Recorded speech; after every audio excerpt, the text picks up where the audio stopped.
Hello and welcome to episode number 36 of the Coffee with Joffrey podcast. You probably noticed I've been doing a lot of podcasts recently. I'm using this quarantine that we're deep into now to continue to get health professionals all around the world now that we're using video call, Zoom to get people on. So this is great for me because I'm actually learning loads and loads from the people that I'm getting on the show. I hope that you're finding it valuable as well. Today's episode, are quarantine workouts effective? And this is, this episode will go out in a couple of weeks. So we'll still be deep into the quarantine then. So this is still applicable. Even if it's not, even if things miraculously get better, I'm sure one day in the future we'll need to go back to doing home workouts and that type of stuff. But just talking about quarantine workouts, home workouts, bodyweight workouts, that type of stuff. There was only one person to get on the show, and he's been on before. It's Kori from Perfect. And the reason I say that is, for those of you that don't follow him, you definitely need to follow him, just because every time I go on there, he has a new exercise that I haven't seen before. And it's just good. And it's kind of testament to what he does as a functional trainer. So definitely go in and give him a follow. Kori, how are you doing, mate? All is well, Joff. How are you? Yeah, great. Thanks. Kori, very, very quickly, I know you've been on the show before. For those that haven't listened to the show, I think maybe it was episode, I'll have to check, but not sure. They can go 31. Back and listen. Yeah, 31. They can go back and have a listen. Just tell them who you are. Okay, guys, my name is Kori from Perfect DXB. Our company is just basically to make fitness an integral part of people's lifestyle, and scalable to all levels. So like I said just then, I send you a message at least once a week going, man, that exercise is awesome. And yeah. I'm someone who's been doing this for a long time. Where do are you coming up with these exercises yourself? Is it just ongoing education? How do you come up with all these kind of new movements? And they're not kind of like what I would class as like fad movements, like you're just making up. They're really, really kind of good, solid, functional movements. Where are you getting these from? Well, it's just all based off of the movement, right? And I've been kind of ringing this bell for a long time now and saying it's not so much about what equipment you have, it's about the movements you are manipulating. So look, I'm gonna operate off to the presumption that nobody has any equipment at home. And I think that's when I make my workouts and start to become very effective, in the sense that I'm operating from a movement perspective as opposed to an equipment perspective. Because if your limiting factor is the amount of equipment you have, then at home you're more or less not going to be able to work out. Whereas I'm like, okay, you've got your push, pull, you've got your hinging movements, you've got your squatting motions, and you've got transverse, and I can manipulate any of those planes, even sometimes layer those movements to make other functional movements. So they're all based off of key and primary movement patterns that I'm just layering and moving around the order of to get the training effect.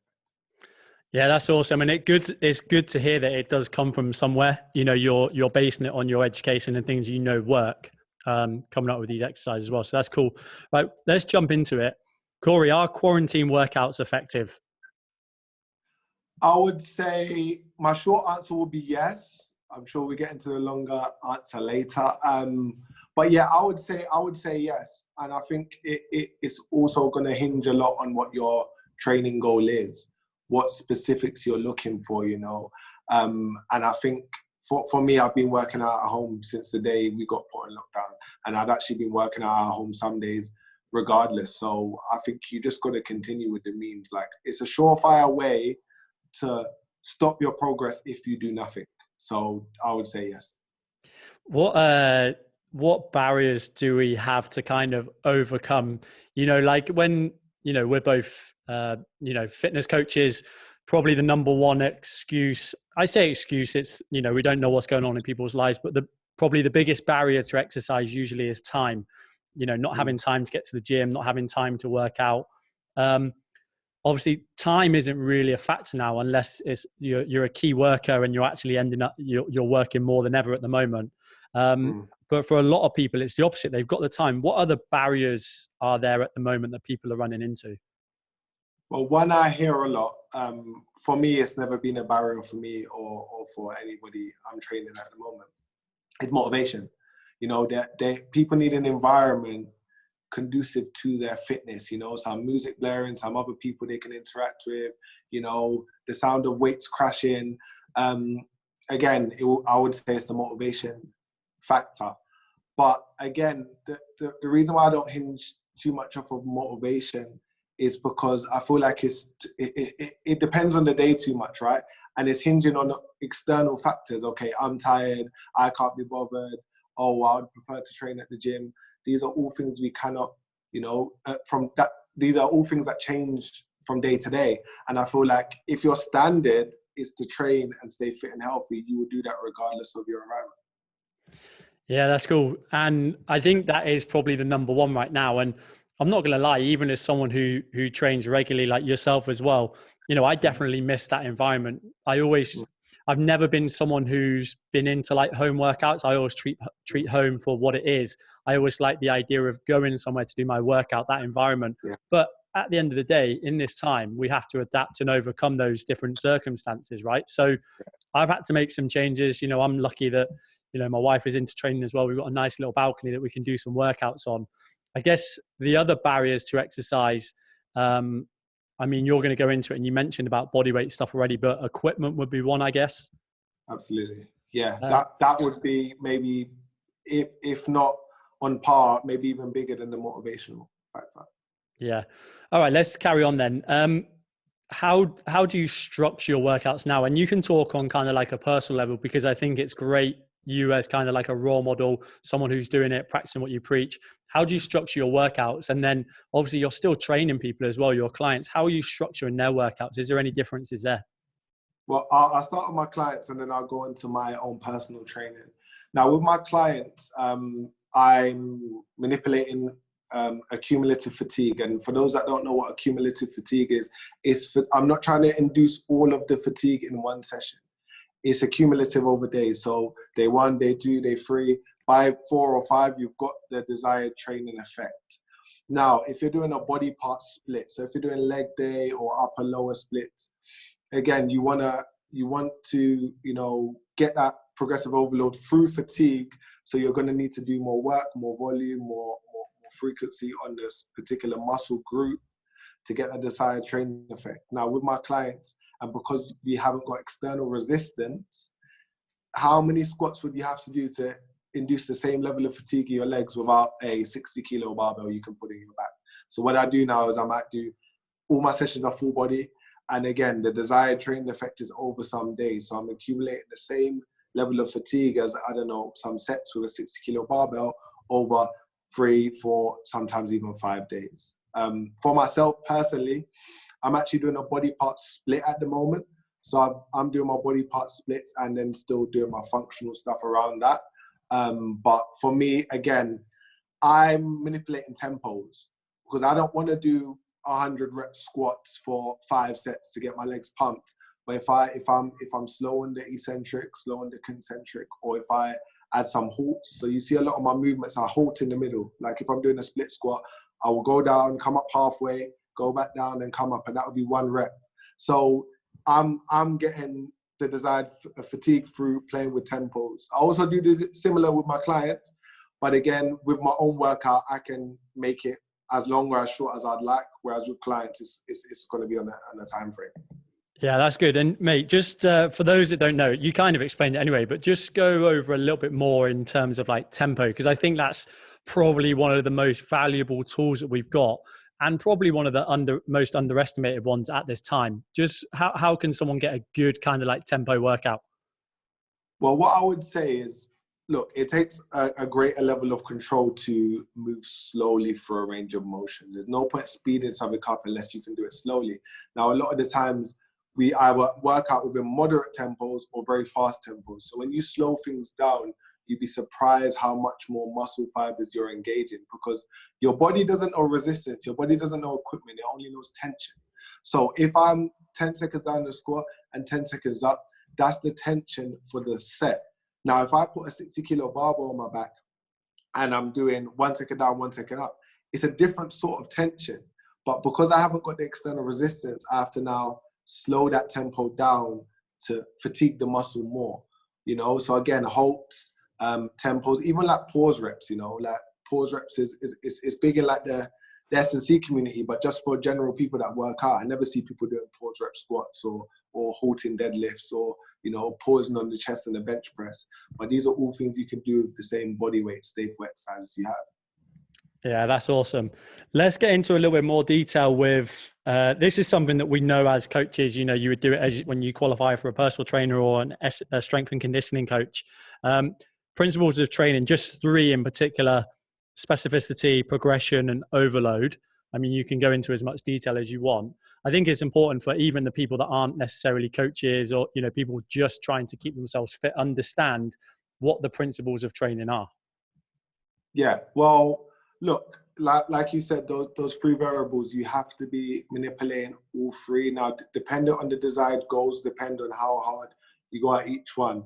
Now, if you're training for, I don't know, to unlock a new motor skill, you know, a movement that has a high level of, that requires a high level of body awareness, maybe your handstand, you know, I'm sure a lot of people might be working on some overhead work like that. I've got someone who's doing that right now. Yeah, one of my clients. Yeah, exactly. Well, it's a perfect, I'm even doing it myself. It's a perfect time to do it because, again, you've got more time and you haven't got the external resistance. Build up your body awareness, build up your motor skills, and that would be very specific. So that's when you would need to go down the specificity route, because you need to be doing things that are geared towards obviously building the prerequisite strength, the prerequisite balance, you know, mobility. There's going to be many aspects, and that might take up majority of your workout time. Now, if my goal is to build muscle, I'm going to be looking more towards overload, but not in the sense of overload of resistance, overload of fatiguing through, okay, I've accumulated this much fatigue on Monday and it's chest day, for example, so I'm doing a load of push-ups and stuff. I need to induce more fatigue for the next workout because, of course, my body is now adapted to that level of fatigue, and I need to again find something to push that workout a little bit more, you know, so you're kind of going into your progressive overload. But again, it's all very goal dependent. Yeah, I guess we've just been speaking about tempo. My style of training has always been a little bit more, I might say, extreme. I've always been into kind of extreme challenges, things that I've done in the past. So my mindset is always, I've just got this mindset that I can just sit down or, you know, get down and do push-ups and just go for as long. So, you know, my current challenge, which I'll still be doing at this time, is just adding 10 push-ups every day. I've done this a lot, right? So I understand my body, my shoulders, my elbows. I'm keeping myself really healthy. If I feel anything there, I'll stop straight away. But again, that's just taking one of those principles, right? It's taking that overload because I'm reaching like a point of fatigue. I'm also adding that progression in there as well. Is it specific? Yeah, it's probably going to help with some handstand stuff in the future. It's going to help with some muscle ups and things like that in the future as well. But it just goes to show that those principles of training always apply. So, you know, if you're listening to this now, think about your training, what you're doing. Does it kind of cater to at least 1 or 2 of those principles of training? Is it specific towards your end goal? Is there progression in there? Is there overload? If there's not, then have a think, reach out to coaches, reach out to Kori, myself, whoever it is, and just see if they can kind of help you kind of build up from there. And Joff, you actually touched on a very good point. This volume, like we have more time now.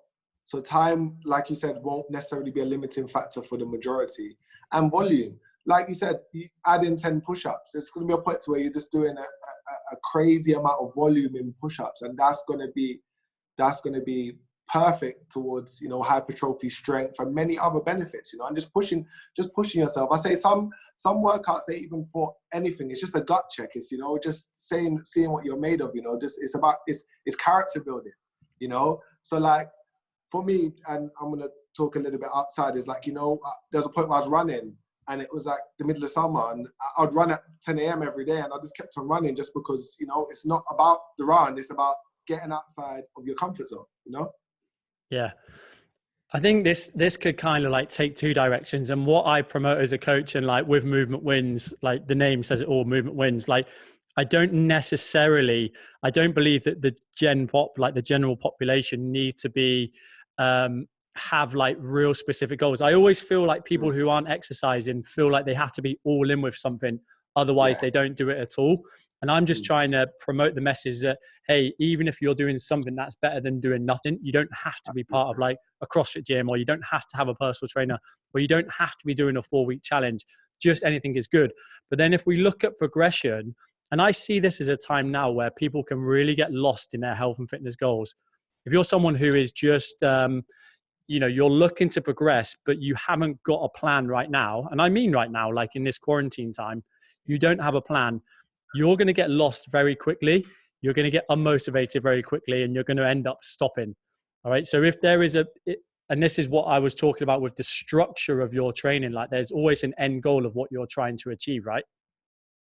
Yeah, exactly.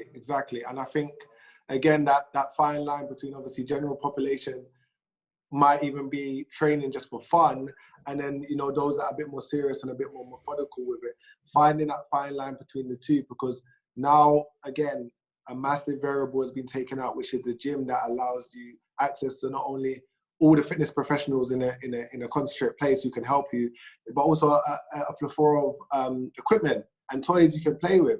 Now you're in your front room with a yoga mat and you don't know what to do. So again, that fine line is, and I feel like we could both take things from both sides. Not all workouts have to be super, super specific unless you've got a specific goal. And then on the other end, they don't just need to be super general. Again, it's just all about finding that kind of nice middle ground. Yeah. I spoke about this a little bit on the last podcast that I did, but I just want to ask you, how have you kind of found the response from the industry, the gyms and the personal trainers, and let's talk about the UAE in particular. How have you found the response? Have you found it like positive? Are people really kind of like still trying to help people? Yeah, absolutely. I found it massively positive, and people are pushing out the most content I've probably seen at this current time, So yeah, it's content. But then also, I think with regards to there being a lot of content that's pushed out, the general population might get lost in all the content and kind of lose that structure, because everyone's doing this workout and everyone's doing that workout and everyone's doing a live every day, pushing another workout, which again is great and it's getting people moving. So it's amazing. I don't think people should stop. I just think, if you're consumed by all of this content, I think maybe you should, look at it and think, okay, try a few and just kind of figure out what's best geared towards your goals and kind of just be consistent with that, or if you just want to move and just do everything, then go for it. Like I said, we've got the time and it's much better than doing nothing. Yeah, that's awesome. Mate, I'm going to throw a curveball at you here. At the start, I asked you, are quarantine workouts effective? And you said yes, but then you also hinted that there might be a no in there. Is there anything in particular that you were kind of thinking of then? Yeah, I think, and I'm going to touch on something that I've been watching a little while, and it's just a case of try people, those people that are kind of stuck in the whole I need resistance to train mind frame. Like in the sense, of course you need resistance, but I mean like external resistance. Yeah. Okay, so I'm seeing a lot of people, like, for example, right? Take 2 water bottles and do squats. And for me personally, you're better off using the tempo variable, because those 2 water bottles, I don't know how much a water bottle weighs, but look, I've got a water bottle here, it weighs absolutely nothing. Yeah. So maybe for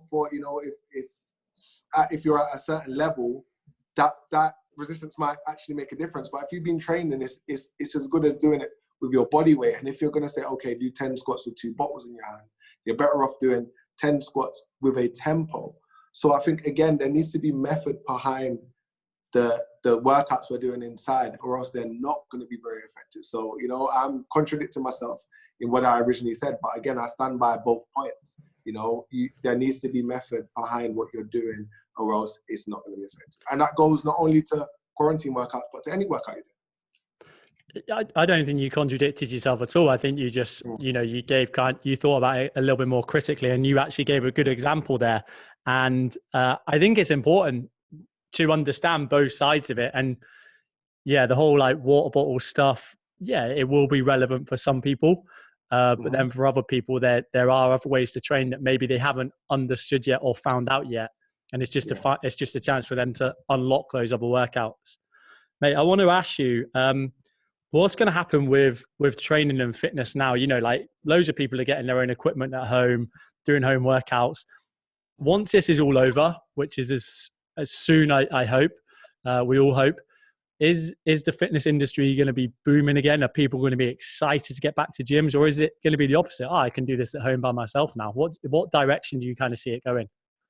Well, I see it going the way of, fitness is going to be booming, and gyms are going to be in, gym memberships are going to be in high demand. And, even with regards to fitness professionals and advice, but also on the flip side, again, I'd like to hope that people can find a sense of, ownership with their own fitness, not having those external things to kind of lean on and kind of take lead in their own fitness goals. So I'm kind of on the fence with that. But again, I also feel like fitness is going to start to move a lot more online, because we're all using these online platforms to train our clients now, and people are starting to realize that, I can actually train effectively online. If you haven't tried it, then it's always worth trying. You're always going to have people that, well, okay, I'm a stickler for a gym, but I feel like, even just as fitness professionals, having a really strong online presence would be great. And I feel like it would be helpful to many people, Yeah, it's kind of like that untouched area at the moment, isn't it? Online training has been happening for the last 3 or 4 years. This could be that time that catapults it moving forward. Now, what online training does is that, not living in Dubai is a little bit different because people tend to travel a little bit more. But imagine if you're in your hometown in the UK and you've got your one leisure centre there, you are tied to that gym. You haven't got a choice. So whoever the trainer is there, whatever the facilities they have there or the classes that they do, that's your only choice. Whereas what online training has done now, and I guess even the increase in small independent boutique style gyms, it opens up the opportunities that you have. So you don't have, it may be the guy at your local gym or the girl teaching the fitness classes, you don't buy into them as a coach, but you've always had to do their classes. Now there might be someone online who you see, maybe you followed some of their stuff on Instagram, maybe they followed some of your workouts and seen some of your exercises, and you buy into that person. Now they have that platform, and things like what we're doing now, like this video call, ways of holding people accountable, amazing training software that are on apps and that type of stuff. You have the ability to kind of buy into someone's coaching program, and they could be the other side of the world from you. Yeah, exactly. And I think, again, it just offers a greater scope for people, like you just gave a really good example, maybe living in, for example, a rural area, you've only got one local gym and that's kind of your scope. Whereas now the world is your scope. You could train with someone in Australia, anywhere, because these mediums have allowed you to gain access to a greater range of, information, and also like fitness professionals. Yeah, mate. Well, I want to, just before we wrap it up, I want you to use this as a little bit of a platform as well. Obviously, we're probably reaching that time now where motivation might just start to be wavering on doing their workouts. They've been working out, doing their bodyweight workouts for the last couple of weeks, feeling pretty good. Motivation starting to waver. What tips, what advice do you have for people that are just starting to feel it slip? I would say, look, you've got to, and again, we talked about the motivation thing at the beginning. I feel like just make it a standard, right? To just train, keep yourself fit and active. And I always operate off of the premise that if I do nothing, I'm guaranteed to regress. So even if you just want maintenance, you got to do something, right? It might not be the same as going to the gym, might not be the same environment, might not be the same level of fatigue you can induce. But what I'm saying to you is, if you do nothing, you're guaranteed to regress. If you do something, you will more than likely maintain and could even still make progress. I've kind of been in a surplus now. I'm moving around less. I've managed to build some more muscle. My body weight, I found a greater level of body awareness, and I'm at the point where I've been training now for some years, and I'm not a newbie. So if you've just started training, there's many, many variables you can start to manipulate and start to gain an understanding of that you can apply back. Because there's many things I've done personally with myself, with my clients, that I'll be applying in collaboration with the facilities we have at the gym. That's awesome. Kori, where can they find you? I honestly really want people to go and follow you, and just even to just get that one exercise a week, go, I might give that a try. Where can they find you? At perfect_training on Instagram and Facebook. It's perfect spelled PERFIIT. And you can find us now on TikTok. We made TikTok about a couple of days ago at perfect training. So no underscore for the TikTok. It's just perfect training. Yeah, we've just opened up on TikTok as well. I need to start putting some content on there, but I'm struggling. Feels like everything has to be a dance, but someone told me it doesn't have to be a dance. So we'll see. Kori, thank you very much, mate. Thanks for coming on again. Definitely get you on again in future. Yeah, amazing, mate. Thanks for having me.